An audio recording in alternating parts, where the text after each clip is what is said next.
Everyone, welcome to cam point. और प्यारे बच्चों, कैसे हो आप लोग? उम्मीद है आप सब लोग बहुत अच्छे होंगे। तो बच्चों, आज मैं आपके लिए कुछ डिस्कशन लेके आई हूँ, मोटिवेशन नहीं कहूँगी या सजेशन लेके आई हूँ कुछ आप लोगों के लिए रिगार्डिंग किस चीज़ के।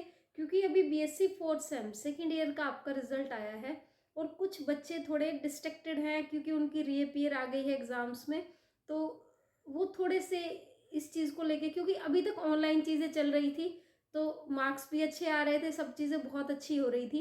अभी ऑफलाइन में आपका फर्स्ट टाइम रिजल्ट आया है तो चीज़ें थोड़ी सी आपको कॉम्प्लिकेटेड लग रही होंगी, तो वही डिस्कस करते हैं। देखो, दो बच्चे रिजल्ट आया है हमारा, इसमें थोड़ा सा मैं वैसे बताने की कोशिश करूंगी। बोर्ड पे देखिए रिजल्ट आया है आपका, तो दो कैटेगरी यहाँ पे हुई है। कौन सी? एक तो जो पास हुए हैं, पासिंग मार्क्स आए हैं जिनके, और एक जिनकी क्या आई है बच्चों, रीअपीयर आई है। तो ये वीडियो जो है ना, ये इन दोनों बच्चों के लिए, इस कैटेगरी के लिए भी है और इस कैटेगरी के लिए भी है। अगर आप वीडियो को एंड तक देखेंगे तो उम्मीद करती हूँ कि आपको कुछ बेनिफिशियल सीखने को जरूर मिलेगा। अब बात कर लेते हैं जो बच्चा पास हो गया है। पास में भी दो कैटेगरी है कि एक तो बहुत अच्छे मार्क्स से पास हो गया है, गुड मार्क्स से पास हुआ है, और एक ये है कि पॉइंट पे ही बच्चा पास हुआ है। ठीक है, अगर तो बच्चा पॉइंट पे पास है तो बच्चों आप इस कैटेगरी से ज्यादा दूर नहीं है। तो जो सजेशन यहाँ पे है वही सजेशन यहाँ पे होगा। अगर आप अच्छे नंबरों से पास हुए हो, सेम सजेशन जो यहाँ पे मैं दूंगी वो सेम आपके लिए भी एप्लीकेबल होगा। तो बात कर लेते हैं जिनकी रीअपीयर आई है। बुरा लगता है, सबको लगता है बच्चों, जब आप कोई चीज़ करते हैं और वो चीज़ नहीं सफल हो पाती तो एक डिसअपॉइंटमेंट हर जगह होती है। अब डिसअपॉइंटमेंट करने का रीज़न एक ये भी है कि आप खुद की सेल्फ एनालिसिस कीजिए कि वाकई क्या आपने ऐसा एग्ज़ाम दिया था कि आप पास हो जाते। अगर तो आपका सेल्फ कहता है कि हाँ हमने ऐसा एग्ज़ाम दिया था, अगर ऐसी चीज़ें हैं तो आप रिवैल्यूएशन या रीचेकिंग के लिए जा सकते हैं। ठीक है, रीचेकिंग दो तरीके की होती है, आप अपना एग्जाम भी देख के आ सकते हैं वहाँ पे, आप वैसे रीचेकिंग भर सकते हैं। रिवैल्यूएशन में क्या होगा, आपके मार्क्स का टोटल जो है दोबारा क्रॉस चेक होगा। ठीक है, अगर तो आपको पूरा कॉन्फिडेंस है कि पेपर बहुत बढ़िया गया था तो जैसे ही आपकी डीएमसी आती है फर्स्ट काम आपने रीचेकिंग या रिवैल्यूएशन भरना है। ठीक है, सेकेंड चीज, अगर पेपर अच्छा नहीं गया था, सेल्फ को पता होता बच्चों, आप दूसरों को कह दीजिए पेपर अच्छा करके आए थे, ये करके आए थे मैडम, यहाँ नंबर नहीं आए, वहाँ नंबर नहीं आए, लेकिन आपको खुद को ये पता होता है एग्जाम देने के बाद कि अगर 100 मार्क्स का पेपर है तो मैंने कितना अटेम्प्ट किया है और मेरे कितने नंबर आ जाते हैं। आप पॉइंट्स पर लगा देते हैं अपने मार्क्स की, इसमें 2 आएंगे, इसमें 5 आएंगे, इसमें 7 आएंगे, और वो बिल्कुल एग्जैक्ट होते हैं। तो आप, अगर आपके पास वो क्वेश्चन पेपर है, उसकी एनालिसिस करके ये देख सकते हैं कि आपके कितने मार्क्स बन रहे हैं। अगर तो पासिंग मार्क्स नहीं बन रहे तो रीचेकिंग रिवैल्यूएशन में मत जाइए। जाना है तो आप ट्राइड लेना चाहते हो, तो चांस लेना चाहते हो, तो इट्स योर चॉइस। अब बात करते हैं जिनकी रीअपीयर आई है। बच्चों, रीअपीयर आई है तो अब इस बात के लिए डिसअपॉइंटमेंट करने का कोई भी फायदा नहीं है, क्योंकि जो हो चुका है उसको हम चेंज नहीं कर सकते। लेकिन जो आगे आने वाला है, देखिए, अगर आप यहाँ पे एक निराशा में चले जाएंगे ना कि मैडम री आ गई है, कि इतना अच्छा किया था, वो किया था, सफर करेगा आपका बीएससी फिफ्थ सेम का रिजल्ट।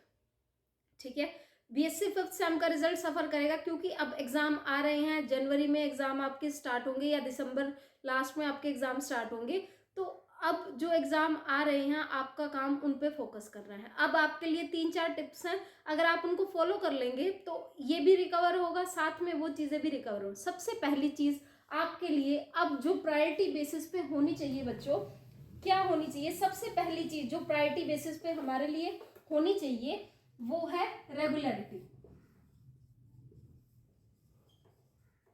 In class. क्योंकि बीएससी के बच्चे हो, अगर बीए के भी हो तो क्लास में, और बीएससी के बच्चे हो या प्रैक्टिकल्स आपके लगते हैं तो इन प्रैक्टिकल्स। आपको फर्स्ट चीज क्या होगी बच्चों, जितनी भी क्लासेस अब लग रही हैं, 10 दिन, 15 दिन, 20 दिन, जितनी भी क्लासेस आपकी लगेंगी, you have to be regular. ठीक है, रीजन, रेगुलर रहोगे तो आपको, अभी तक अगर आपने कुछ नहीं किया, आगे जीरो हो आप ये मान के चलिए, अभी तक अगर आपने कुछ नहीं किया है तो रेगुलर रहोगे तो आपको पता चलेगा कि चीजें कैसे चल रही हैं, क्या सिलेबस है, क्वेश्चन कैसे आते हैं, टीचर कैसे करा रहा है, आपको कैसे अटेम्प्ट करने हैं, हर चीज क्लास में बैठ के आपको पता चलती है। सेकेंड चीज जो आपको यहाँ पे ध्यान देनी है, सबसे पहला है हम रेगुलर रहेंगे क्लास में, जितने दिन भी हमारी क्लासेस लगेंगी। सेकंड चीज, अवॉइड, ये तो प्रायोरिटी है बच्चों, बैड कंपनी। ठीक है, कहते हैं it's better to be alone than a bad company. अभी तक फ्रेंड सर्कल कॉलेज लाइफ में, स्कूल लाइफ में बहुत डिसाइडिंग फैक्टर होता है कि आप कितने सक्सेसफुल हो और कितने नहीं। आप ऐसे बच्चों के साथ बैठ रहे हो कि चलिए आज मैडम का लेक्चर नहीं लगाते हैं, चलो चलते हैं, आप जाना नहीं चाहते, लेकिन क्योंकि पूरा फ्रेंड सर्कल जा रहा है तो आपको जाना पड़ता है। अगर आपके पास ऐसे फ्रेंड सर्कल हैं, अवॉइड देम। अभी ये नहीं कह रही कि मैं ये करो वो करो, सिर्फ avoid them, focus on your BSc। ठीक है, तो आप ये चीज़ अवॉइड करेंगे। ये बड़ी डिटेल में बताने की चीज़ें हैं, मैं आपको सिर्फ पॉइंट इसलिए बता रही हूँ कि ये माइंड में बिठा लो बच्चों।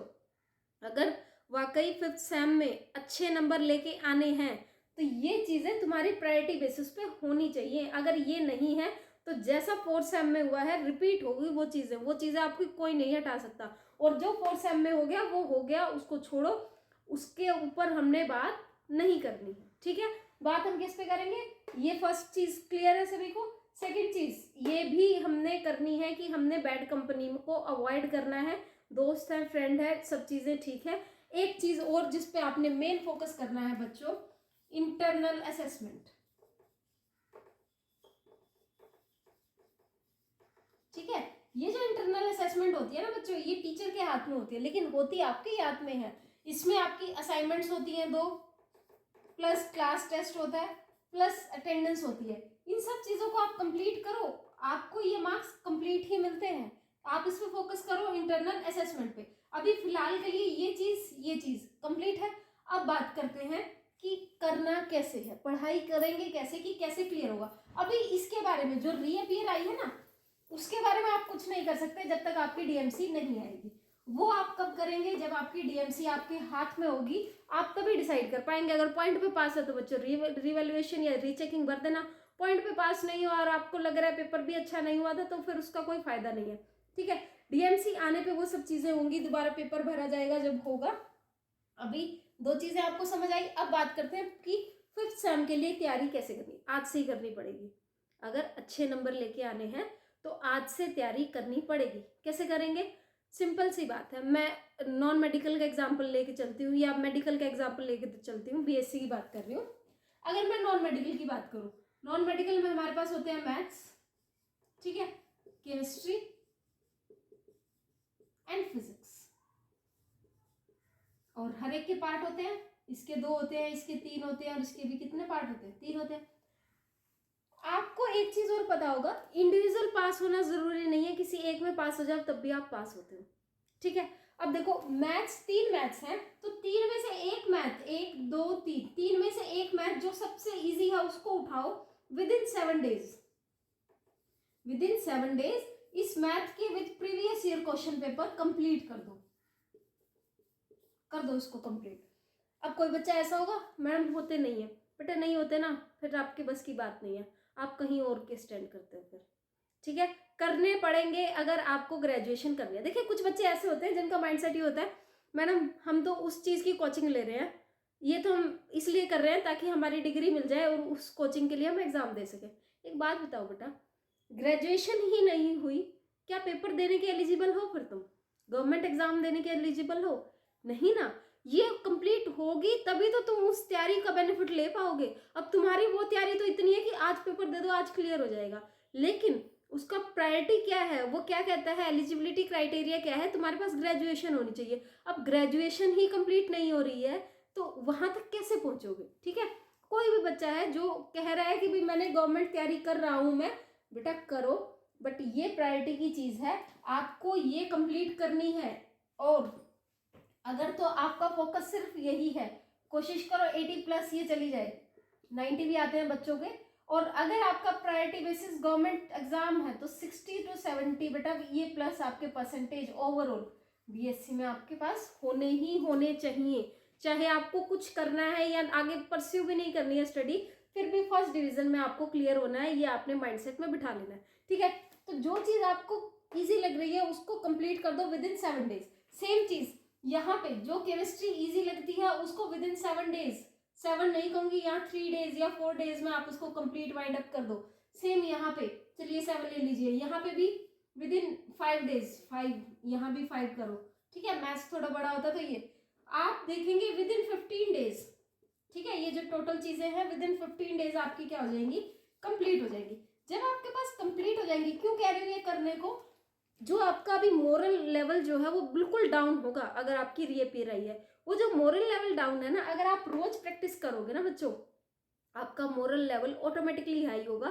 प्लस आपकी जो कॉन्सेप्ट है, अगर आप खुद से self study is the best study, कोई टीचर आपको इतना अच्छा नहीं पढ़ा सकता जितना आप खुद से अच्छा पढ़ सकते हैं। ये कीजिएगा। जहां दिक्कत आती है टीचर से पूछिए, टीचर से नहीं पूछ सकते बच्चों से पूछिए, बच्चों से डिस्कस करना सीखिए। अपने जो टॉपिक क्लास में हुए हैं उनको डिस्कस करना सीखिए, उनको समझने की कोशिश कीजिए, टीचर से पूछिए, यूट्यूब से देखिए, जहां से आपको कंफर्टेबल लगता है वहां से। एंड बहुत इंपॉर्टेंट है PYQ, प्रीवियस ईयर क्वेश्चंस, जितना आप कर सकते हैं। मैथ्स में आपके पास क्या रिपीट होंगे, मेथड रिपीट होंगे, क्वेश्चन सेम रिपीट हो ना हो, यहाँ पे आपके पास क्वेश्चन भी सेम रिपीट हो सकते हैं, ठीक है। आज से किस एग्जाम का क्या पैटर्न है, कितने मार्क्स का है, कितना करेंगे तो कितने नंबर आ सकते हैं, क्या चीज छोड़ सकते हैं, क्या कर सकते हैं, सेल्फ एनालाइज, बेस्ट एनालिसिस। आप खुद को एनालाइज कीजिए। मैं नहीं बता सकती कि आप यहाँ वीक है या यहाँ वीक है, आपको बहुत बेहतर तरीके से पता होगा बच्चों आप कहाँ वीक है, ठीक है। जो हो गया कोई बात नहीं, आगे उसको रिकवर, देखिए कॉन्सेप्ट क्लियर होंगे, 5th सेम में कॉन्फिडेंस आएगा, 6th सेम अच्छा जाएगा। ये पेपर अपने आप अगर आप दोबारा दोगे तो अपने आप क्लियर होगा अगर कॉन्सेप्ट क्लियर है। लेकिन अगर इसका अफसोस करोगे, पढ़े भी नहीं भाई पहले, अब अफसोस में निकाल दिया, 5th सेम भी चला गया, 5th चला गया, 6th में वैसे ही बर्डन की 2 रीअपीयर वहां थी, 2 यहाँ आ गई, अब 6th में क्या होगा, क्या करोगे ऐसी BSc का भी, ठीक है। कोशिश करो विद इन टाइम, 3 साल की BSc है, 3 साल की BA है, 3 साल की BCom है, विद इन टाइम आप उसको कंप्लीट करके जाओ।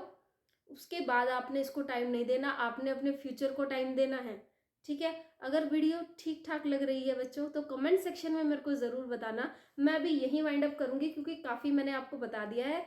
रेगुलर रहेंगे बच्चों, बैड कंपनी अवॉइड करेंगे, तीसरी चीज़ प्रैक्टिस करेंगे आज से ही। हर एक पर्टिकुलर सब्जेक्ट उठाओ, जो इजी वाला है उसको कर दो, उससे क्या होगा, सेल्फ कॉन्फिडेंस बनेगा। उल्टा भी कर सकते हो, जो सबसे टफ लग रहा है उसको करो, लेकिन टफ वाले में ना आप एक, मुझे ऐसा लग रहा है कि कहीं हिम्मत ना छोड़ दो कि भाई नहीं हो रहा है तो नहीं करेंगे। इजी का कर लोगे, कॉन्फिडेंस भी बनेगा, प्लस पासिंग मार्क्स भी कवर वहाँ से हो जाते हैं, ठीक है। तो उम्मीद कर रही हूँ बच्चों वीडियो थोड़ी बहुत हेल्पफुल आपके लिए रही होगी। कमेंट सेक्शन में ज़रूर बताना।